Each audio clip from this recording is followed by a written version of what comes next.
Hey everybody, welcome to a quick video on technicals and gamma levels that I'm watching. Here's my new screen, nice and big, so I'm going to show you some cool stuff over the next few weeks here. We're going to figure out how to draw on it, use all the great features. But for now, let's just look at the technicals. We've got this long-term S&P weekly chart that has been obviously doing very, very well of late. We've seen a very faithful bounce off that 20-week moving average repeatedly, except for that one dipsy doodle down on August 5th we saw in that Volmageddon event, very big explosion in VIX as we sold off on that Japanese carry trade unwind.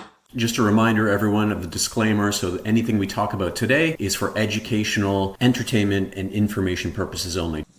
But again, starting to act well. We came back almost as quickly and then acting fairly well into election time. And of course, everyone knows the rest. We bounced very, very strongly after the election, pulled back a little bit, and then have done very well since. We're starting to see a little bit of a concern. This is a weekly chart, so keep in mind, we are now dipping below that 20-week moving average. So despite the fact that some days these days are feeling okay, the problem is there's a lot of damage on those charts, and we definitely need to pay attention to that as income traders, because staying out of trouble is just as important as finding good trades. I'm going to be teaching you that over the next few months. We can see on this daily chart for the S&P, lower highs, lower lows. That isn't great. We did bounce off of this demand zone in here yesterday, but as you can see today, we have this very uncertain candle, very wicky top to bottom. So still, this market is struggling to find direction again.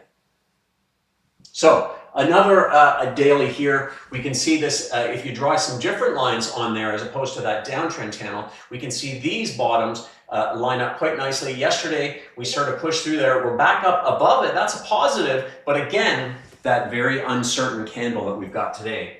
MACD also still pointing straight down. I like to see that bottom moving average start to correct upwards, curl upwards towards that signal line. That's going to make me feel a little bit better that the downward momentum is starting to wane a little bit. So the QQQ, something similar. We have that downtrend channel. Didn't get quite down as far, but I'll show you in a moment. All is not well on the tech side of things, even though we've seen some real leadership in that area while the rest of the market hasn't done very well at all. I'll show you something about that soon. Here's your XLK, which is mostly made up of NVIDIA and Microsoft, at least 50%. And we can see that we broke out of this sort of channel through this support level, down through here very, very sharply, bounced back, uncertain candle, but we're still below this blue line here. That's why that's part of the reason why the market is having a little bit of trouble today, kind of hanging on, as well as some of the gamma issues that we're talking about here. So we can see, again, MACD, we need to see that recycle a little bit higher. Here is our XLF, so financials. You'd expect financials to probably do okay into Trump and slightly higher rates. We don't want to see rates really take off, but I think there's a lot to be positive about in that area. We have some positions in names like Goldman Sachs. I think you're going to see a lot of deal making next year, more IPOs, a little bit more fun for that sector. But again, we certainly cannot say that this is a chart that looks phenomenal at this point. In fact, we've seen the 20-day cross through the 50-day. That is somewhat of a concern. What that means right now is this 9-day EMA starts to be resistant. So we'll see if we can get through here today. That's going to act as resistance. The 20-day is going to act as resistance. This is definitely lining up bearishly for now. This chart, again, a lot of work to do before looking really good again. Here we got the XLY, consumer discretionary. Really 38% made up of Amazon and Tesla. So those two really drive the truck on this particular fund, but coming down quite sharply. I feel like Tesla is probably going to make a run to 500. So I'm looking at a few different strategies there to take advantage of that. And then of course, Amazon, one of my favorites. We had 4 really great turbo trades last year. And I'm going to be doing more of those in my income product that will be available very soon to you folks. XLV, materials. So this is an area, materials should do well in a strong economy. And by all estimates, economy is pretty darn good, at least in the US. We're seeing some problems elsewhere, which is probably part of the reason we've seen a big a pullback, as well as rates having gone up. Rates are a really big deal these days. Since the Fed started lowering rates, we've seen the 10-year yield actually rise 100 basis points. So really a tale of two different kinds of rate environments versus expectation out there, and it's very confusing. So that's part of the problem for equities, as well as equities compete with fixed income yields. And now you're starting to get a little bit more juice out of those high interest savings accounts and fixed income in general. TLT, another slight negative today, I would say, on that tame PPI number. We are not seeing a very big bounce in the TLT. So clearly TLT has a little bit more work to do. It's right near those levels from late April of 2024. I think we could see a 5 to 5.10 yield on the 30-year, which would bring us probably down to around 82.5 on the TLT. So let's get under the hood a little bit more beyond the technicals, and this is really part of the reason that things are struggling.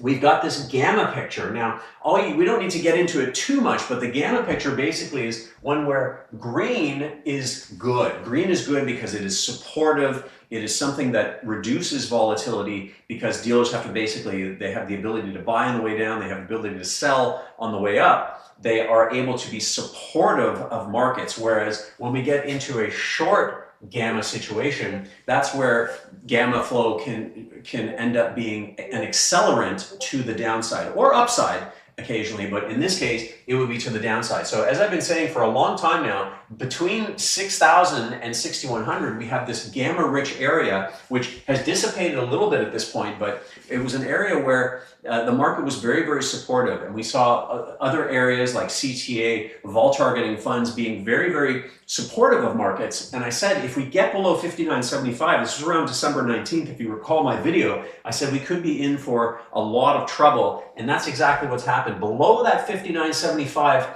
level on the S&P, I think we continue to have this negative gamma with little shoots of positive in here. However, the negative gamma environment is going to continue to dictate some of the volatility that we're seeing out there. Now, we're going to play a little game of good news, bad news.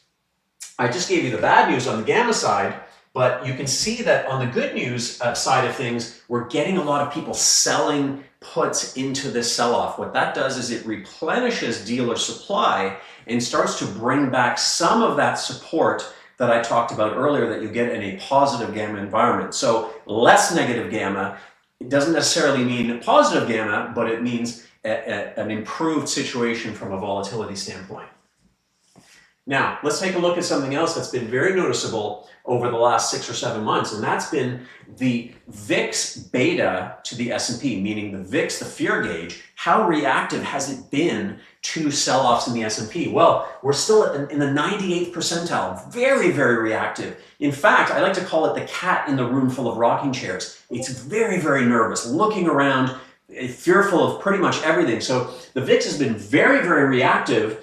And we can see that on the dealer side of things, just as the gamma situation impacts dealers on index as well as individual names, it will impact them on the VIX. So they're basically short a lot of the upside calls in the VIX. So that is part of the reason they're not very welcoming of purchases of upside VIX calls. So they pull back and they make you pay for them because they're probably already in a situation where since August 5th, they do not really want to take on that upside VIX risk as much as they did the previous sort of 7-8 months in 2024. August 5th really changed a lot there. So we can see third percentile, meaning dealers really not on the right side of things from a VIX perspective. Now, good news, bad news? Well, here's the good news, is that exact thing, the beta of the VIX, the front VIX futures to the S&P has actually been improving. So we can see it was very reactive in August, and every subsequent sell-off has brought in a slightly less reactivity to the S&P sell-off. So I like to see that. You see this green line pointing down. This is from Nomura, fantastic source for volatility information. What I would not like to see is a push back up of reactivity into this area there. I think that would be really, really bad news. So another problem, bad news, good news, we're back to bad news, which is we're back into this world of really much of the contribution to the S&P coming from the Mag 7 and a couple of other names. Tesla, Amazon, AVGO, Google, Walmart, these are all the names that have produced a lot of the positives since December, whereas the rest of the market has just been doing terribly. This is very reminiscent of sort of pre-August, before we started to get a little bit of broadening out in markets. That's what things look like. So I'm not very happy to see that. And the last thing we'll cover here is that from a positive standpoint, good news, bad news, from a positive standpoint, we can see that vol control funds, now these are funds that allocate to the market as volatility comes down. Guess what they do when volatility rises? They start to sell. So they're in there with dealers selling, they're in there with CTAs, they are in a little bit of chase to the downside mode. They have now de-risked quite a bit. They were kind of all in December. They're back down to about a 40% percentile allocation. And that is actually very, very positive because they don't have as much to sell anymore. So we can see when they start to sell is when realized volatility starts to rise. That just means actual volatility, they have to sell. So we need this market to calm down, start to climb the wall of worry. And as soon as it does, we're going to see these vol funds get back into the market. And again, this points to that whole volatility clustering environment that we've really been in, and I believe we'll continue to be in, because it's just a fixture of the structure of markets these days. We're either in a low vol environment or a high vol environment. There's not a whole lot in between. So I hope you guys were a little bit informed by that video. We'll see you in the next one.